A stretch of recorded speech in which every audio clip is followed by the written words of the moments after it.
How does one overcome financial arguments with his wife if having financial difficulties when the wife is not as religious and belief in Hashem as much as the husband? Well, I mean, one thing has nothing to do with the other.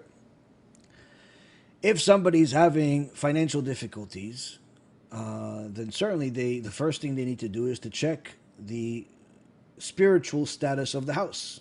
If the spiritual status of the house is mediocre, where they keep Shabbat, they eat kosher, but the wife is not modest, but the husband doesn't learn Torah, then they should know that the reason why this is happening is because of them, meaning the husband is at fault of why his wife is not modest, and the wife is at fault for why the husband doesn't learn Torah. Why is that the case? Why isn't each person responsible for themselves? Simple. If she really wanted him to learn Torah, she knows exactly how to convince him to do it. Each and every day she knows how to convince him how to do it, just like she convinced him to buy a new house that they can't afford. She convinced him to move to a community that he doesn't want to go to. She convinced him to go to certain vacations he doesn't want to. She knows exactly how to convince him when she wants to. She should use those same talents to convince him to learn Torah each and every single day. Whether it's cooking, cleaning, teas, that, everybody understands, be a woman.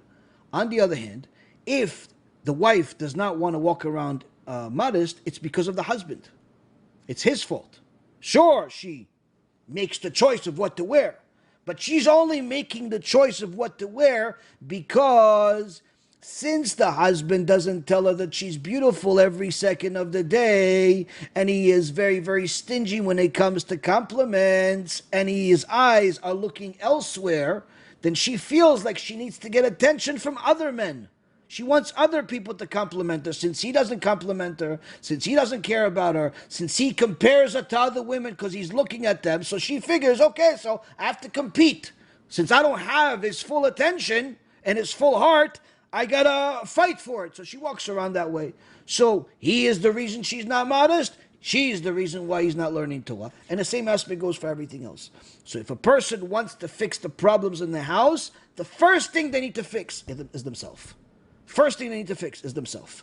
And themselves doesn't just mean keep Shabbat, eat kosher, and watch Shiur Torah by Rabbi Reuven. No! The Torah tells us that a person has to constantly look for more things that he needs to improve. She needs to improve.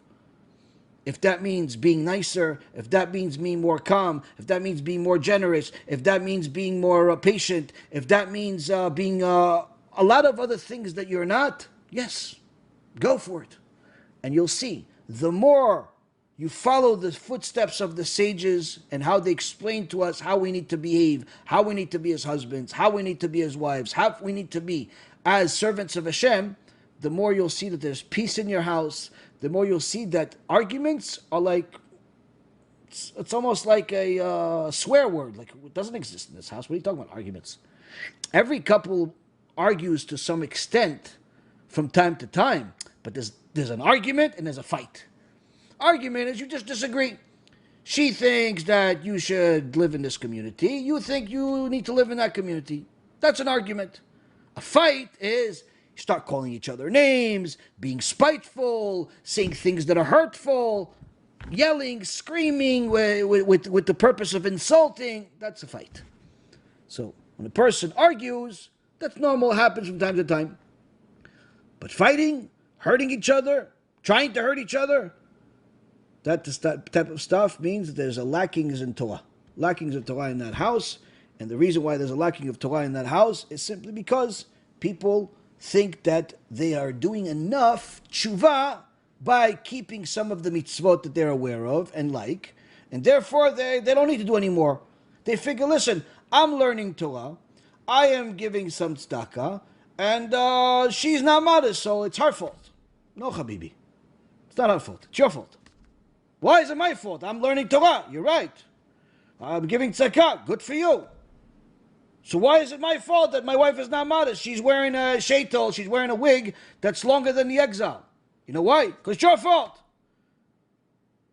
If she knew that she's the most beautiful woman in the world in your eyes, she'd wear whatever you wanted to wear. If she knew that you're going to buy her a whole new wardrobe, no questions asked, and buy her anything she needs to be modest. No questions asked. Even if you have to go borrow the money, she'd be happy to get a new wardrobe. You know why she doesn't? Because she doesn't believe you'll buy it to her. Because when she asked you for $50 for groceries, you're like, oh, come on, again? You're taking money from me, as if she's the only one that eats in the house.